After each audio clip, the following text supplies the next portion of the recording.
Again, folks, it's Brother Peter with Tidbits from the Word. If you like to do lessons, this is going to be lesson number 1 in the book of Genesis. We're going to start in the Old Testament. This will probably be a year's worth of running here. We're going to do Genesis first. You need to get you a binder, a pad, a good pencil, several good pencils. I keep a pencil sharpener and pencils at all times. I buy them by the pack. I think it's 24 in a pack. And sharpen up about 6 or 8 of them. I have them where I can lay them down and pick them up. I have my machine where I can pause it and unpause it so that I can put this outline down in my own book, on my own self, on my own paper. And there's going to be many scriptures. Throughout the 50 chapters of Genesis, there's going to be many scriptures.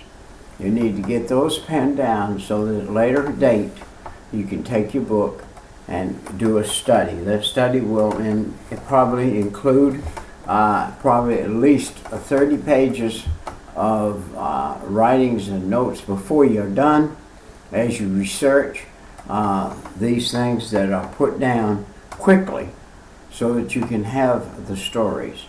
And we'll cover some of the stories during a lesson time. For instance, I will go to Jacob and Jacob's well probably, and I will do an excerpt on that particular thing out of the book of Genesis. We will pick out a few highlights that are still there. By the way, Jacob's well is still there. By the way, when Jesus was talking to the Samaritan woman, he was sitting on Jacob's well, the edge of it. And so we will do some of that. First paragraph, Genesis, right now, we will start. First paragraph in our study. We're going to start with Genesis is the title given to the first book of the Pentateuch. It's a Greek translators. The word means origin. Now, you probably want to put parentheses on that origin, because that is one of your first words that you're going to be assigned. And that origin, or the word beginning. Now, origin and beginning, you can transfer those. You can put beginning or origin or beginning. You can move those back and forth. Now, truly, Genesis is the book of beginnings. It describes the beginning of man, of the universe, which inhabits the beginning of sin. This is the first act of a human being recorded there that was in a sinful way. The act of sin came into the world. And the consequence, beginning of an effort at redemption. Now, God immediately started working on redemption. And in the beginning of the Hebrew nation, through whom this redemption was to come. Now, we'll probably cover this again. But immediately, God sacrificed the blood of a couple of lambs, a couple of sheep, that he took the skins and dressed Adam and Eve in the garden with those skins. That was the first shedding of blood on the earth for a redemption purpose. And God made that for a redeeming purpose as he did that.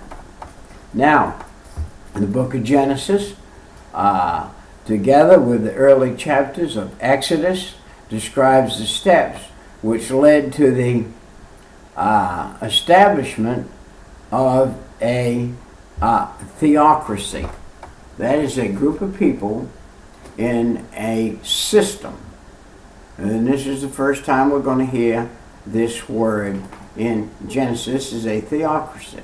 This is a group of people coming together and going to be. There's 2 ideas are seen to be predominant in this book. The people of God and the promised land. Those things in Genesis now, you're going to find out these are God's chosen people. He chose these people. And he does this recording in this first book of the beginnings, Genesis, and has a chapter which is both special and universal. It embraces the entire world as it speaks of God as of the whole human race. Now God is going to identify the whole human race throughout the book of Genesis, and how man is prone to go away from God after the original sin. Man is prone to go away from God.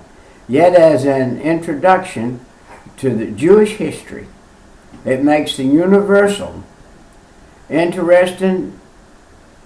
We're going to use the word subordinate. It's interesting, yet it is subordinate. What is subordinate? Subordinate's like a person that's in the service that goes AWOL. He's not where he's been commanded to be or supposed to be, and he's subordinate. And this is to the national. It's designed, and it shows how God first revealed himself to the patriots of the Hebrew race. Now this is the Hebrew race, is the Jewish people. And God saw fit to reveal himself directly to them. And that's what he did, in order to make them a people of whom serve as his witness on the earth. Now, God always has a witness. God himself is the only one, by the way, that can swear by himself that he lie not, that he doesn't lie. Jesus Christ can swear by himself that he lies not, that he is 100% truth, and he is 100% truth. You'll have to forgive me as we go on. I happen to be standing up right now. As I do these lessons and go on, I'm going to find a place where I can be sitting down to where I don't appear to be looking down and reading, but I am reading. I'm reading from the lesson that I have here on Genesis, the one I study my very self, and the one that I work toward getting my degree with. And this is how you this is how you get started. We're starting in the book of Genesis. It's detailed. It's 50 chapters. We're skimming it. We're just skimming it. And as we skim it, you could put together a message that you could preach probably in 60 minutes, and with a little bit of pizzazz to it, and a little bit of announcement to it. And this is the setting now for the whole Bible. Genesis is the setting now for the whole Bible. We are putting the foundation down right now, and then we can take the rest of the Bible and stack it on top of Genesis. Not necessarily underneath it, but on top of it. We can climb this spiritual mountain starting at Genesis, where God revealed himself, where he took nothing and made something with it. And then he starts talking with mankind, and he starts dealing with man. So, it's going to be, the principle is going to be that there is unity in the whole book. From Genesis to Revelation, there is unity. I know they look like separate entities, and they are, in a sense, separate entities, but every single one of them is united by God the Father, God the Son, and God the Holy Ghost. You say, well, boy, oh boy, are we in a thing of controversy, a thing of terrible times for people and troubles and whatever and everything. Man has chosen to make life hard. God said, I make life easy for you. And he did, but it was hard for them. The contents of Genesis may be conveniently outlined, and we're going to conveniently outline it. And we're going to follow a manner or a principle that I have. I don't know how many workbooks I have on Genesis. but I have lots and lots of workbooks on Genesis, and I have the very study I did, like I mentioned a while ago, getting a degree while I was in school when we did Genesis. It followed a certain theme. Instead of jumping all the way through Genesis and giving you a 50-chapter breakdown, we did a theme. We did some themes, and that's the way we went. In the beginning history, this is in the beginning history, chapter 1, 1 through 11 is in the beginning, and that is the beginning story. The creation of the universe, 1 through 23. Now, if you'll be writing these down, you need your pen, or your pencil, and your pad, and your steno book. Get you a book, or a book like this. I use these. I have dozens and dozens and dozens and dozens and dozens of these that are filled with notes and writings and scriptures and messages and all kinds of things. And it looks like gobbledygook, but someday somebody can take it and glean through it and be interested that a man that couldn't read, write, or spell when he was 30 years old, now at 77, can actually read a little bit, can actually spell a little bit, and can actually write a little bit. And over a period of time, I've had to learn to do that. And so here we are looking at the creation. That number 2, we're going to look at the description of the Garden of Eden. A beautiful place. We do not know, and that's in chapter 2, 4 through 17. We actually cannot comprehend. We would have to dream something up and to make it fit this place right here. The creation of a woman. Now we saw the creation of a woman, chapter 2, 18 through 25, where God created the woman. You remember, he took the rib out of Adam, and he created this woman. And then we saw, and the fourth thing we saw is the fall of man, and that's in chapter 3, where man fell because he listened to the woman, and he fell. And then Cain and Abel, these were the first 2 children that were ever born, and one, sin came up in that one, and he killed the other because of jealousy. And that was the beginning of that. The number 6 thing is the generation of Adam to Noah. From Adam to Noah, this generation is.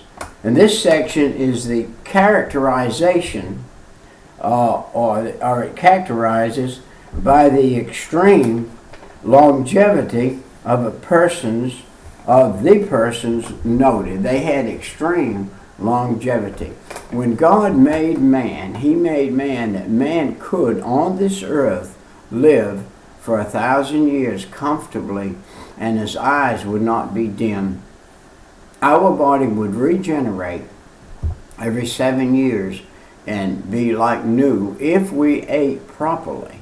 If we had the same diet that they had in that day, we could live to be 1,000 years easy, or more. I think that God made us to where we could have lived on the earth pretty much eternally had we not sinned. And so that body, God made the body to where we do that. Number 7 is a description of wickedness which moved God to commission Noah to build and enter the ark. Now, God always had a plan from a beginning to end. Beginning to end. When his plan with Noah wasn't just to build the ark, it was to build it and to occupy it, and to bring the animals in 2 by 2, and for the animals to obey Noah. You know, God said over there in the first, when he talked to man, he said, I'm going to give you authority. You will have authority over the animals. And mankind originally had authority over the animals. And so Noah could say, I want 2 of every kind of unclean animal to come up here to this ark. I want 7 of every clean kind to come up to this ark, so that I will have 7. I will have 3 pairs of that they can reappropriate on the earth, and because all the other animals are going to die, and then I will have one of those animals to sacrifice. And he would have one to sacrifice, a pure animal without blemish. And that animal would be without blemish. It would have to be. And he would be able to sacrifice it to God after the ark landed. Now, let's see, wickedness removed, commission to Noah, and then the detail concerning the ark and the flood, and the post-diluvian of Noah's life, chapter 6 through chapter 9. And then we're going to see the ancient families of mankind as they descended from Noah, chapter 10. Now we're going to see that one of those in the family that was spared, out of the 8 people that were spared, one of those carried on what the devil had started. And he began to bring back the sin on the earth. And that was the story of Abraham comes along. And this is a number 11 thing here. Or let's put it here. This is the second advent after Noah. And it comes up. It's the story of Abraham, and that's chapter 12 through 25. And God's called, his name was Abram when he was first called in. His name was Abram. And the covenant with him in which he was promised that his descendants, now here's God dealing with a specific man and going to start dealing again, just like he did with Adam and Eve. He's going to start dealing again with the descendants of this man Abraham, and that they should inherit the land of Canaan. Now, he didn't talk about them inheriting the world at first. He said, you're going to conquer this land of Canaan first. I'm sure that had these people, God's chosen people, gone about and done as God would have had them do, they would have been controlling rulers today of this total earth. And that they should become a great nation, and that through them all nations of the earth would be blessed. In chapter 12 through 17, let's look at Abraham's name is changed. Abram's name, Abram, that's A-B-R-A-M''S, Abram's name was changed to Abraham. And Ishmael is born to Abraham, and Hagar, Sarah's handmaid. And in the second thing in this, we're seeing now the beginning of the destruction of Sodom and Gomorrah. We're seeing here is that Ishmael has his illegitimate child who comes along, and it starts things that end up with a place called Sodom and Gomorrah together with the account of Lot's deliverance, chapter 18 and 19. This covers a great span of time. A great span of time. A lot of stories in this span of time.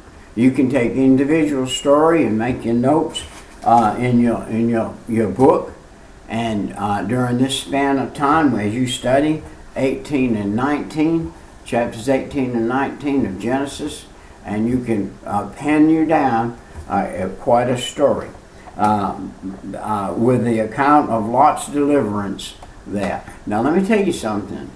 You can build your own bridges in the Bible. And you can build your bridge. God will show you bridges that you will cross that you can name different. You can name these bridges that you cross, and you can remember those bridges you crossed. In 18 and 19, you crossed the bridge of deliverance for Lot. And you remember back up there with Abraham, you crossed the bridge of name change. And over there, down as you came down, and you found Sarah's handmaid having that baby, Ishmael, you crossed the bridge of destruction. And each one of these things are bridge building words. These are bridges that you cross, and those bridges, and you put them behind you. You study that little bridge, you put it behind you, and you can make a note from 1 to 50. And you can write down the name of the bridge that you crossed when you crossed that bridge, and build in your own self a way to study and a way to think and a way to look back. And where did the bridge go in Noah's life? It went to the ark.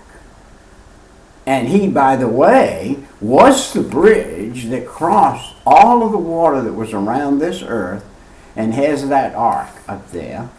It's, some 400 feet long? And he's on it.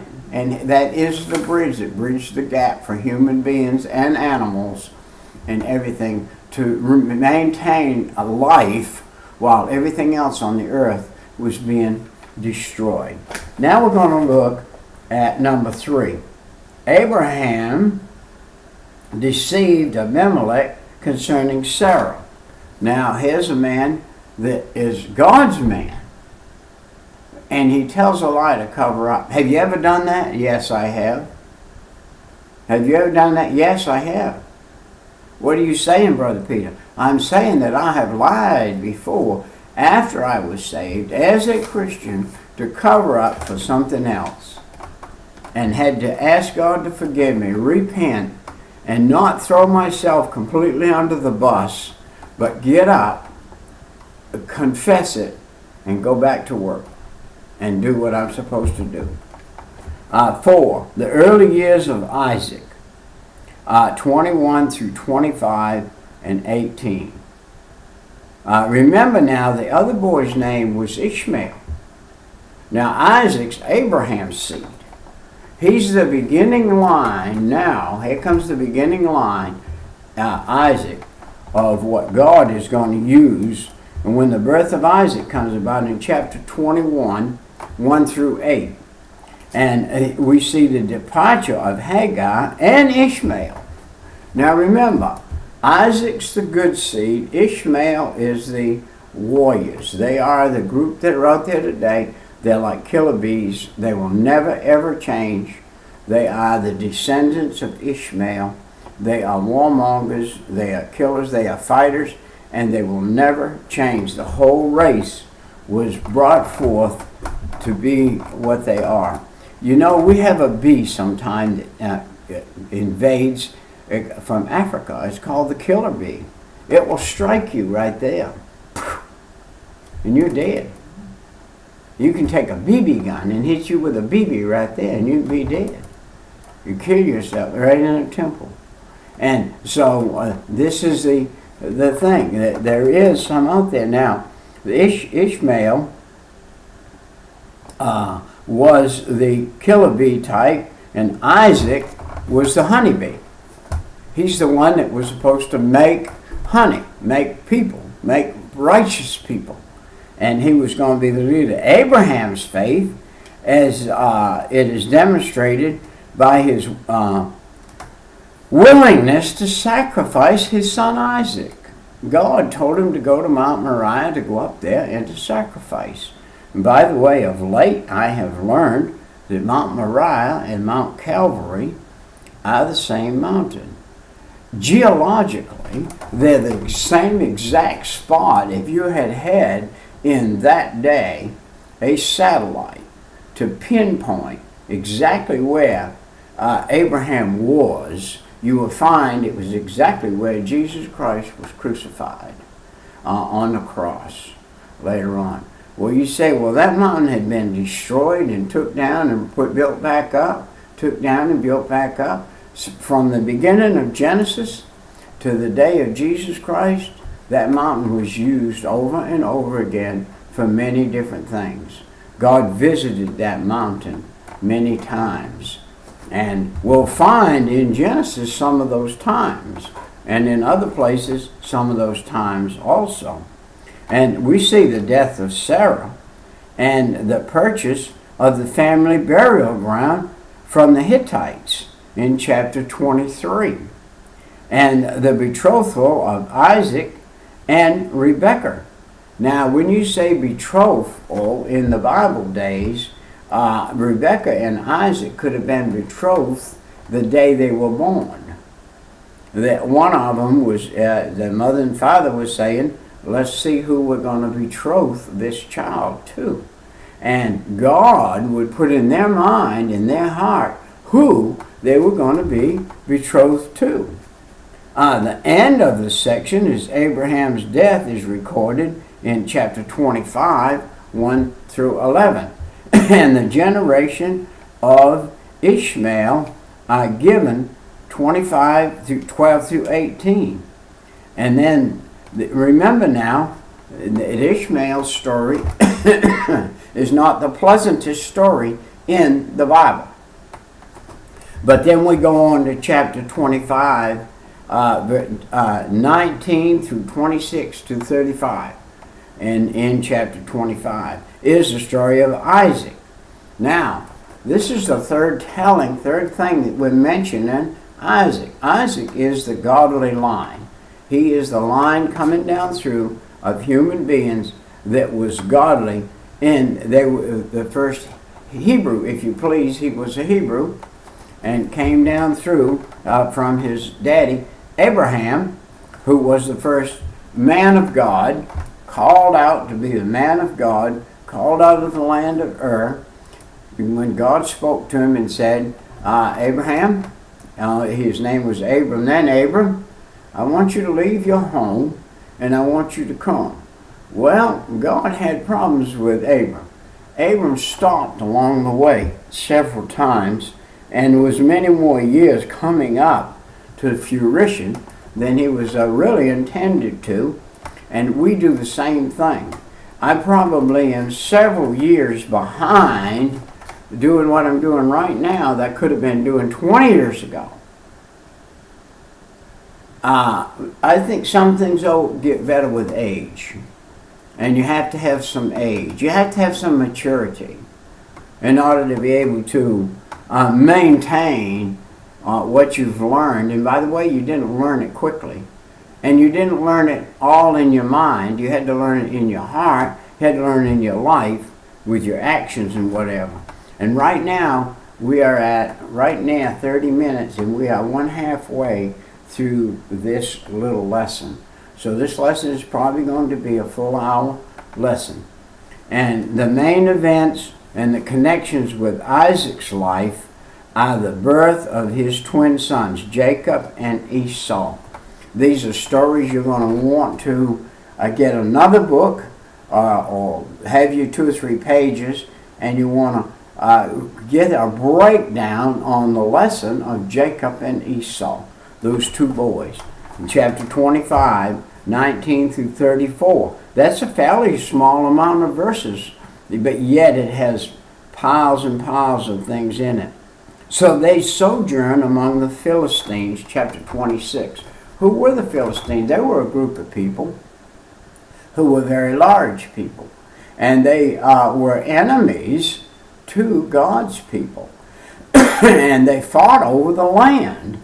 By the way, in Genesis, much of the story in Genesis is fighting over land, is taking over sections of the land. The story of Jacob and Esau, chapter 27, 1 through 37 and 1.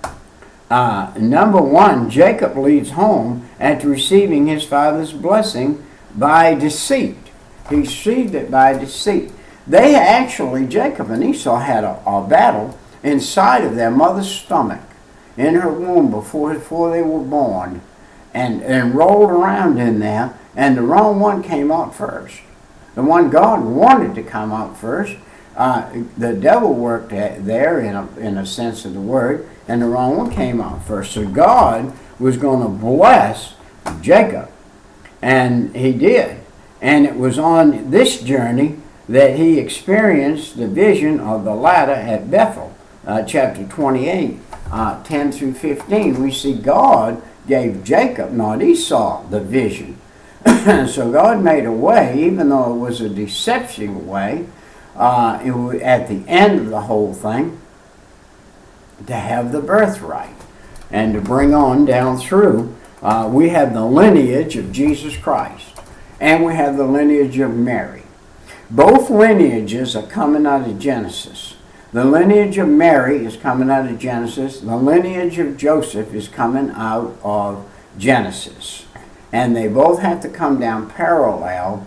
And when Mary and Joseph get together, and Joseph marries Mary, and Mary is with child of the Holy Spirit, that was a bond that was created all the way through the whole book of Genesis, from Adam and Eve, if you please. From Adam and Eve all the way down through. And at the beginning of Abraham was where God erased that sin. In other words, when God said to Abraham, get thee out of Ur, he was putting a skin of a righteousness on this man Abram.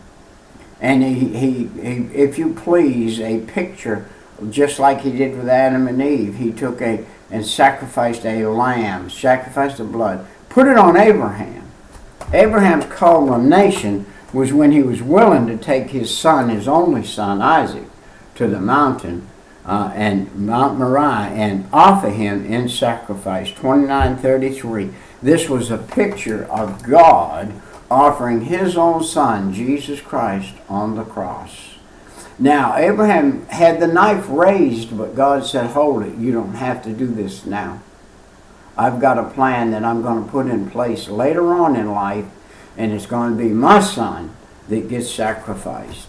And gives the account of Jacob's marriage and the birth of most of his children, and showed dwellings between Laban and Jacob, and the departure of Jacob from Haran after leaving Haran and wrestling with an angel. Now we do believe that angel was and you might write this word down, was a theophanies. A theophanies is a theological ophanes, or a actual person being there, and he considered him an angel, was like an angel.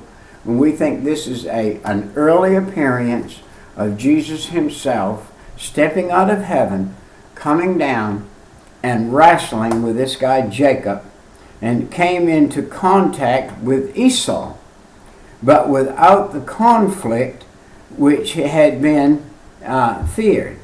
Now, he wanted to turn Jacob around. So Jacob said, give me a sign.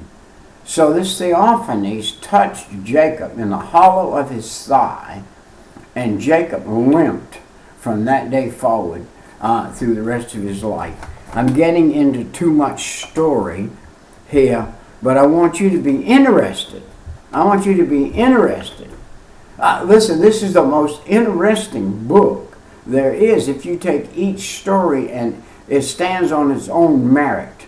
Each story stands on its own merit. It would do for you to get a storybook, a child's storybook, for instance, and browse each one of these Genesis stories as you're studying them theologically, and probing them more than theologically every which way you can, and figuring out who's what and what's what, and where God was going in Genesis, and how he was dealing directly, mainly with a special people, the Hebrew children. And at the same time, the earth was buzzing with all kinds of different ethnic groups and different children. And the last years of Jacob's life was in chapter 34 through 36. The number 5 of the story of Joseph is in 37 through 50. That's a long story. 37 through 50, following the story of Joseph. Joseph, if you please, a man of God. Joseph, a man of God. I got to move out here for a second, because I've got to talk about Joseph for a second. So many people think that Joseph was treated badly. No, Joseph was under the hand of God. Joseph was always under the guidance of God. When he was put in the pit, and when he was sold, when he went down to Potiphar's house, when he moved on up, And when he ended up in the prison house for 3, 4, 5 years. And then when he ended up being Pharaoh's son. And then when he ended up being the Pharaoh himself, or the head guy, let's put it that way. Whatever Joseph said went. Everything he said. The whole earth depended on this man Joseph to stay alive, food-wise, and whatever. And the food, it seems odd that God would make the food come out of Egypt, the place that's considered against God, the God of heaven. They had their own gods. Let's go with Joseph. All right. Because of the journey of his brothers sold into Egypt, where after the series of events, he began to be a ruler in Egypt, ranking under Pharaoh. And by the word, he was second man to Pharaoh. He ranked under second man to Pharaoh. And I'm sure that he could usurp authority when it came to talking over Pharaoh about some things, because Joseph was revealed in the future. Remember the dream that Pharaoh had, and Joseph told him the answer to the dream. That what he didn't tell him just the answer to the dream, he told him the whole dream. You remember how that worked. Now, number 2, Joseph's brother came to Egypt to buy food during the time of the great famine. After that time, Joseph reveals his identity to his brethren. Up until then, he hadn't revealed his identity. The brothers felt like they had lost him, felt like he had been taken and killed by a lion or stolen or something. And so they did not know. Number 3, at the incident of Joseph, Jacob, his family settled in Egypt. Chapter 46 through 47, how they settled in Egypt. Number 4, Jacob's blessing of Joseph's 2 sons, Manasseh and Ephraim, and his prophecy concerning the 12 tribes, 48 and 49. Make that a special note. Put number 1 under Joseph. After Joseph's reign, put number 1 now, and you start with these 2 tribes of Ephraim and Manasseh. And now you're going to see God dealing again on a personal level with his people. Look at it this way. God picking apples off a tree.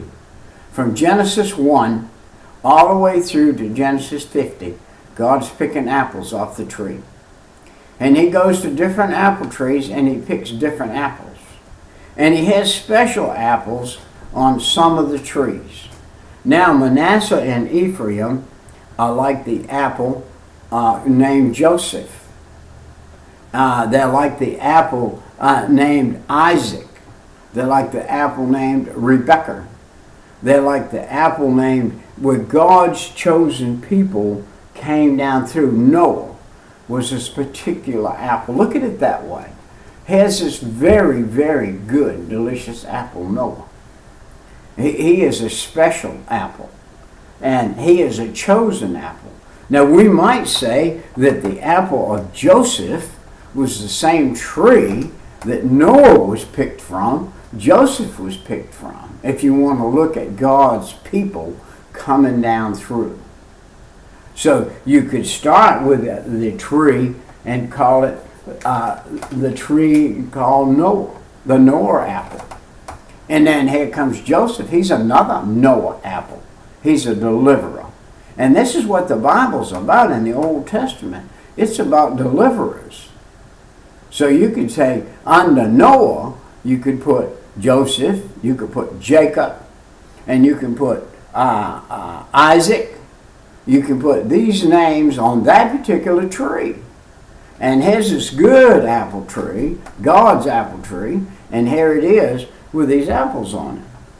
All right, and we see the death of Jacob and the death of Joseph. Remember, Jacob was the head now of the whole a race of these people called Hebrews.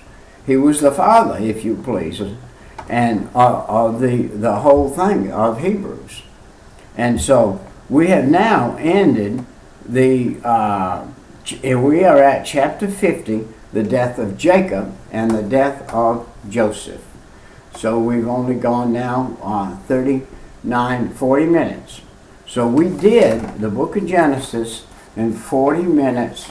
We have you an outline. If you penned it down, if you're not, you can go back, pause your machine, pen down those scriptures, and get the things. We'll see you next time. Brother Peter with tidbits from the Word.